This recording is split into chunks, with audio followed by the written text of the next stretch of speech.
Welcome to the Solemn Vanguard channel. Today we're going over why Ange, or Ange, whatever you want to say, is so strong. As always, you can pick up your epic zero damage gaming playmats at the link in the description. Use the code LAUNCH at checkout to get 10% off. Getting into the video, first a special thanks to Joshua. He judges a huge amount of events, and so he went over this info with me to ensure everything is 100% accurate with what's happening in Asia. He's basically my man on the ground, if you will. So if you haven't heard yet, the giant Generation Masters Cup in Japan ended today. It had 628 participants. It was divided into two blocks of players, Block A and Block B.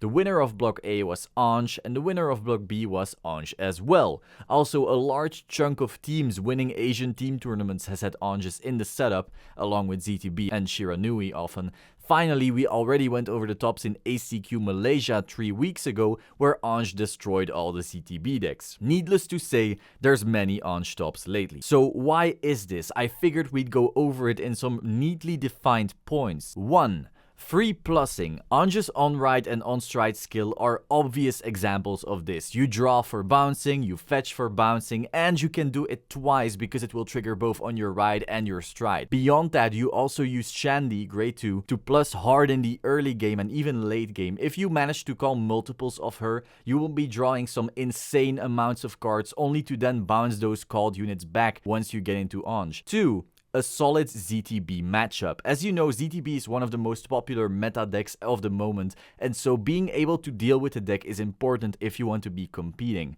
One card that really helps is Grade 1 Subaru. Because Hither Around ruins many rearguard reliant plays, quite some otherwise good decks can get shut down more easily. Luckily, Grade 1 Subaru can put a stop to that. Apart from that, Ange decks pop off harder on first stride with Alk, whilst ZTB generally has a less impactful first stride meant to set up for future turns. Now, don't get me wrong, ZTB is still super good, easily one of the best decks in the meta. Ange is simply really strong as well, and can deal with the matchup quite well. 3. Shushu Lucille, or whatever you want to say, is super compatible with the playstyle of the deck. She's essentially a small myriad saver on herself. She's fetchable with Ange because she's GB2, and more importantly, she says when it's placed on the rearguard circle for an effect or a cost of a card, her skill activates. This means that even when you place her for the stride cost of Ange, her plussing will go off. Also keep in mind that when you're paying the cost for stride, you're allowed to ditch cards equaling grade 3 or greater. This means that you could ditch 3 Lucilles to create grade 9, but instead place them, due to the skill of Ange, to then give plus 15k to 3 units. 4.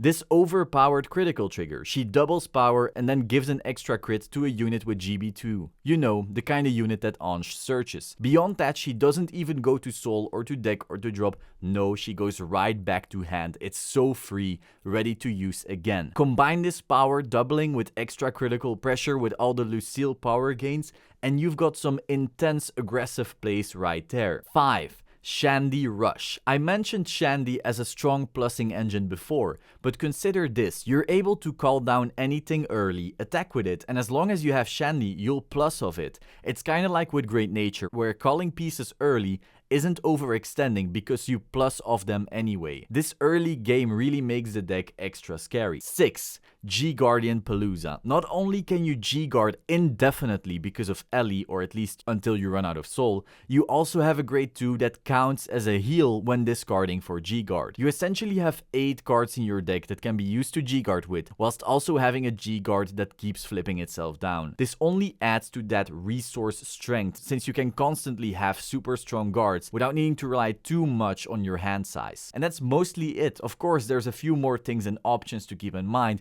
but these are, in my opinion, some of the scariest parts about the deck. I hope you found this interesting. If you did, please subscribe to the Solemn Vanguard channel and click the bell button to stay up to date. Pick up your zero damage gaming playmats at the link in the description and use the code LAUNCH to get 10% off your first order. I will see you soon. Ciao.